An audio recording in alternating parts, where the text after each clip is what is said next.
নমস্কার বন্ধুরা, আশা করছি সবাই ভালো আছেন। আমরাও খুবই ভালো আছি। আজ সন্ধ্যাবেলা দিদিভাই বাড়িতে মিহিদানা তৈরি করছে। মিহিদানার রেসিপি আজকে আপনাদেরকে দেখাবো। দেখুন, জল গরম বসিয়ে দিচ্ছে। একটা প্যাকেটের জন্য 300 গ্রাম জলই যথেষ্ট। তারপর চিনি দিল, 200 গ্রাম চিনি। আপনারা বাড়িতে করলে এমনভাবেই করবেন, একটা প্যাকেটের জন্য 300 গ্রাম জল, 200 গ্রাম চিনি দেবেন। চিনিটা ফুটে উঠলে তারপর মিহিদানা প্যাকেটটা ঢেলে দেবেন।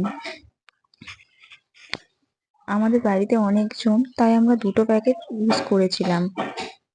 আপনারা চাইলে একটা প্যাকেট করবেন, আমি একটা প্যাকেটের পরিমাপ আপনাদেরকে বলে দিলাম। দেখুন, একটুখানি ফুটে উঠলে কিছু না, তাড়াতাড়ি গ্যাসটা অফ করে দিতে হবে। 5 মিনিট মতো ফুটলে তারপরেই অফ করে দিলে হবে। মিহিদানা তৈরি করা খুবই সোজা। আপনারা দেখুন, আপনারা এমনভাবেই বাড়িতে তৈরি করবেন। দোকানে করলে ফুড কালার ইউজ করে, আমরা বাড়িতে খাবো তাই কোনো কালার ইউজ করিনি। দেখুন কত সুন্দর হয়ে গেছে। এবার শুধু চাপা দিয়ে রেখে দিতে হবে, গ্যাস অফ করে চাপা দিয়ে রেখে দিতে হবে। দেখুন, এলাচ দিয়ে দিচ্ছে দিদিভাই। এলাচ দিয়ে দিচ্ছে যাতে একটু সেন্ট হয়। তারপর দেখুন, আমাদের মিহিদানা একদম কমপ্লিট। এবার দিদিভাই নামিয়ে দিচ্ছে। দেখুন কতটা ঝুরো ঝুরো হয়েছে, পুরো একদম দোকানের মতোই হয়েছে।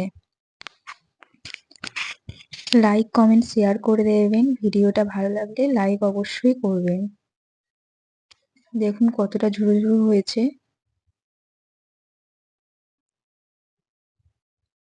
মিহিদানা আমাদের হয়ে গেল সন্ধ্যাবেলায়। আপনারা এমনভাবেই বাড়িতে তৈরি করবেন, দেখবেন পুরো একদম দোকানের মতোই হবে। ঝুরঝুরে হয়েছে, কোনো ঝামেলা হয়নি বা জড়িয়ে যায়নি। মিহিদানাটা একদম ঝুরঝুরেই হয়েছে। এই পর্যন্ত ভিডিওটা শেষ করলাম। নমস্কার সবাইকে।